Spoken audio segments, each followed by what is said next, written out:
네, 안녕하세요. 금바위군입니다. 지난 시간에 저희가 삼각형 패턴에 대해서 대체로 이야기를 거의 다 한 것 같아요. 그죠? 예. 지난 시간에 제가 네 번째 강의라고 말씀드렸는데 실제로 다섯 번째 강의였고요. 오늘은 패턴 강의 중에서 패턴의 이해, 패턴 분석의 이해 강의 중에서 여섯 번째 시간이고요. 오늘은 깃발형하고 페넌트형 패턴을 좀 간단하게 좀 살펴보고, 강의가 그렇게 어제처럼 길게 되지는 않을 것 같아요. 두 가지 정도 패턴을 살펴보고, 그리고 나서 다음 시간에는 저희가 사각형 패턴이라든가 아니면 쐐기형 패턴 이런 것들을 보고, 그리고 그 추세형 패턴을 그 유지형 패턴 있죠, 지속형 패턴을 한번 정리해 보는 시간을 갖고, 그 다음 시간부터는 전환형 패턴 혹은 반전형 패턴이라고도 부르죠. 그렇게 되는 패턴에 대해서 한번 배워보도록 하겠습니다. 자, 오늘은 깃발형 패턴을 먼저 한번 살펴보도록 할 건데요. 깃발형 패턴 의미와 특징 간단하게 보도록 하죠. 내용들이 거의 비슷해요. 보시게 되면 유지형 패턴이라는 것 자체가 내용들이 거의 비슷하다, 이렇게 보시면 되겠고요. 그 모양이 삼각형이냐 사각형이냐, 오늘도 마찬가지 깃발형 패턴과 페넌트형 패턴도요, 중간에 조정 과정을 거치는 겁니다. 급등 후에 혹은 급락 후에 조정 과정을 거치는데, 그 조정 과정의 모양이 삼각형이냐 사각형이냐, 사각형이면 깃발형이라고 부르고, 그리고 삼각형이면 페넌트형이라고 부르는 거예요. 페넌트는 여러분들 다음 시간에 다음 챕터에서 다음 장에서 말씀드리겠지만, 페넌트형 패턴은 여러분들도 보시면 아실 거예요.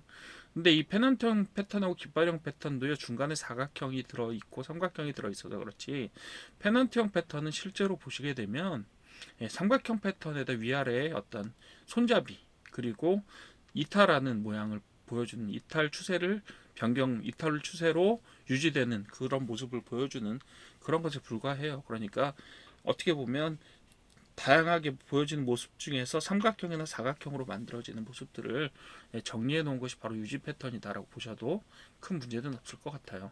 그리고 맨 마지막 그 유지 패턴 하면서 맨 마지막에는 과연 삼각형 사각형으로 모이는 이런 모습이 나타나게 되면, 과연 혹은 삼각형은 모이는 그 추세가 어떻게 되는 거죠? 수렴하는 거죠.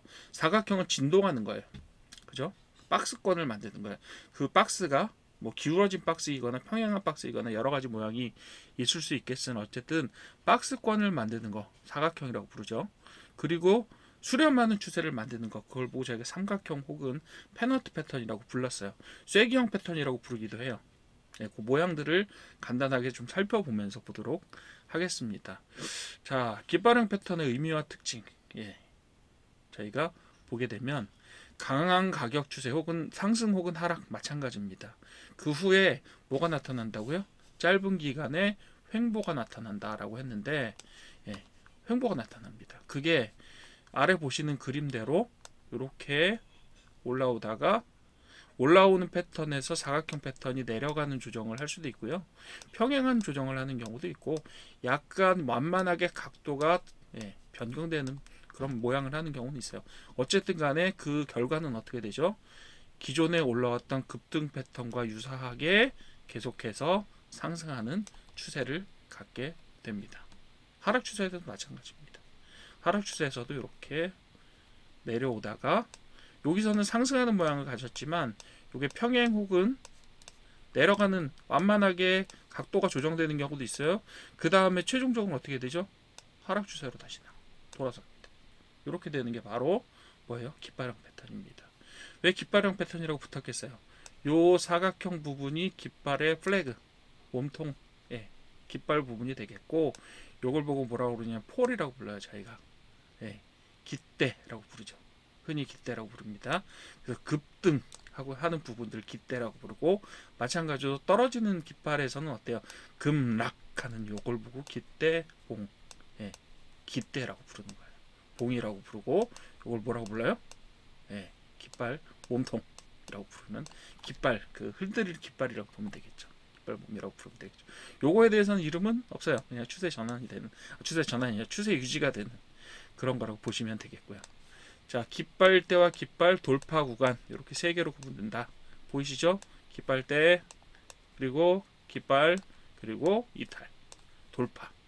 돌파라고 하는데 뭐 요거는 이탈이라고도 돌파라고도 하죠.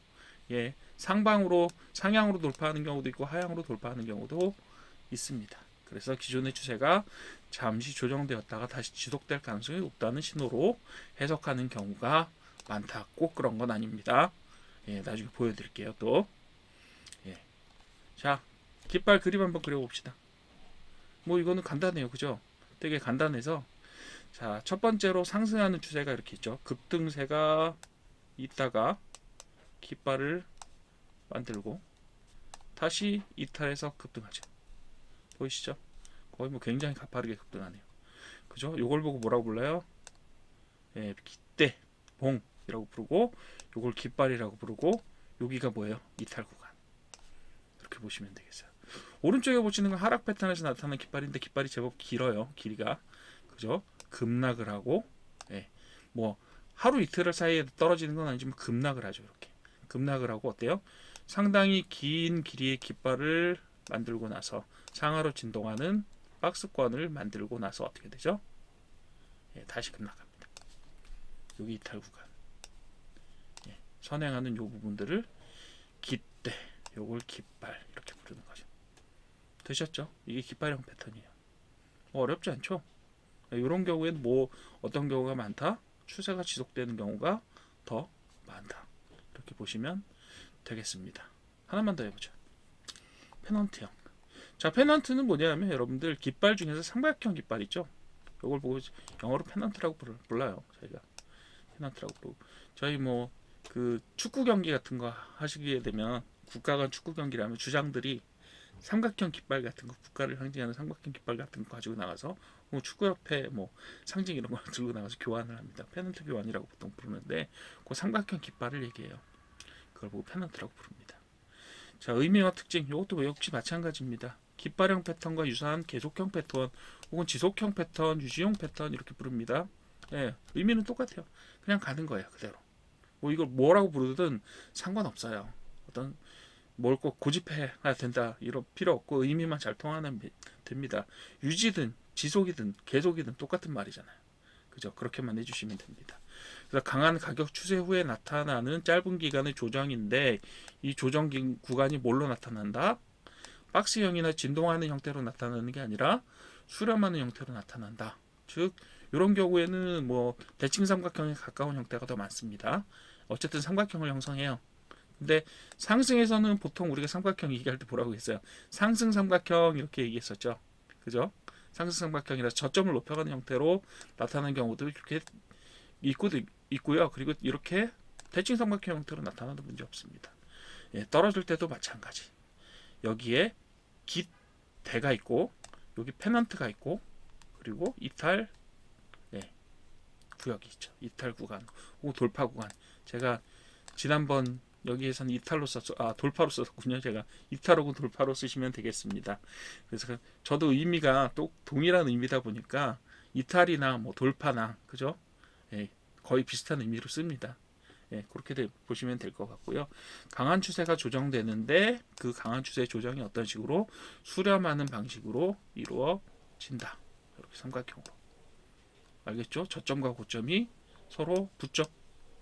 자, 요 정도로 붙는데, 요 구간에 따라서 이 이평선이 수렴하느냐 수렴하지 않느냐는 좀 보셔야 돼요. 예, 보셔야 됩니다. 이평선이 수렴했다가 발산하는 그런 형태로 그 추세가 전환된다라고 이야기하는 경우도 많잖아요. 근데 하나만 보시면 안 돼요. 예, 이평선이 뭐 모였다고 해서 항상 그 추세가 급격하게 변동이 일어나거나 이런 신호가 되지는 않아요. 다른 여러 가지 것들을 고려를 하시고 확률을 좀 더 높여가는 걸 신뢰도라고도 부르는, 확률을 좀 더 높여가는 방향으로 예측의 방향들을 잡아보시면 될 것 같아요. 여러 가지가 겹치면 겹칠수록 어떻게 돼요? 네, 더욱더 어떤 전환이라든지 이런 사건이 일어날 가능성이 조금씩 높아지기는 합니다. 한 가지 주의하실 거, 모든 신호를 다 가졌다고 하더라도 그 신호의 모임을 통해 신호가 모이는 그 여러 가지 지표가 중첩되는 것들을 기반으로 해서 사람들을 속이려고 하는 세력들이 늘 존재해요. 그래서 그런 것들은 좀 조심을 하셔야 된다라고 보시면 되겠습니다. 예. 자, 계속해서 볼게요. 페넌트 패턴은 이제 실제 사례를 한번 보도록 하죠. 페넌트 패턴은 제가 여러 개를 찾아봤는데 이렇게 아주 긴 거는 긴 모양은 없더라고요. 그리고 사실 아까 저희가 요거 했던 것들도 사실 이건 페넌트입니다 이렇게 얘기해도 사실 크게 상관은 없어요. 요것도 하다 보면 좁혀지는 듯도 하고 진동하는 듯도 하고 그래요. 그래서 이걸 꼭 페넌트다 혹은 깃발형이다 이렇게 구분하기 어려운 경우도 많습니다. 그러니까 모양이 그렇게 된다라는 거고요. 여기에 어떤 특별한 원리가 있지도 않고 의미도 비슷해요. 페넌트든 깃발이든. 그렇기 때문에 여러분들이 이렇게 모이거나 아니면 진동하는 형태로가 갔을 때 다시 그 추세가 지속되는 형태로 가는구나 이렇게만 알아두시면 되는 거죠. 그죠? 요것도 마찬가지 급등 조정 그리고 다시 추세가 상승하는 추세로 간다. 이 다음에는 또 하락할 수도 있고 또 올라갈 수도 있어요. 어쨌든 간에 여기서도 마찬가지로 급락하다가 삼각형의 수렴을 만들고 어떻게 되죠? 다시 내려가다. 됐죠? 기울기가 변형됐다가 다시 내려가는 형태를 갖는다. 이렇게 보시면 되겠습니다. 오늘은 깃발형 패턴하고 페넌트형 패턴에 대해서 간단하게 살펴봤는데요. 유지형 패턴이고 그리고 중간에 기울기의 변동이 나타나고 그것이 수렴이나 혹은 유지의 형태로 박스권 형태로 나타난다. 그 다음에는 어떻게 됐어요? 그 추세가 계속 유지되는 형태로 떨어지던 그 추세는 계속 떨어지고 올라가던 추세는 계속 올라가는 형태로 작동을 한다라는 것들을 보셨고요. 다음 시간에는 사각형 패턴하고 쐐기 패턴 정도를 보시고 유지 혹은 지속형 패턴에 대해서 마무리를 해보도록 하겠습니다. 수고 많으셨고요. 이런 식으로 패턴들을 조금씩 보시면서 여러분들이 계속해서 여러분들의 보시는 관심 종목 차트든지 이런 부분들에서 이런 패턴들을 좀 찾아보시고 이런 것들이 잘 작동하는지 안 작동하는지를 스스로 좀 깨달아 보시면 그래서 어떤 일들이 일어났을 때 전환이나 혹은 유지가 일어나더라 이런 것들을 좀 감을 잡아가시는 시간이 됐으면 좋겠습니다. 오늘도 감사드리고요. 다음 시간까지 건강 조심하시고 주식 잘 투자하시고 아직은 배우시는 중일 거니까 그렇게 보시면 될 것 같고요. 오늘 강의도 도움이 좀 되셨다라고 하면 구독 정도만 눌러주시면 좋아요 추천 눌러주시면 더 좋지만 그 정도까지는 저 구독 정도만 눌러주셔도 저는 되게 행복할 것 같습니다. 감사합니다.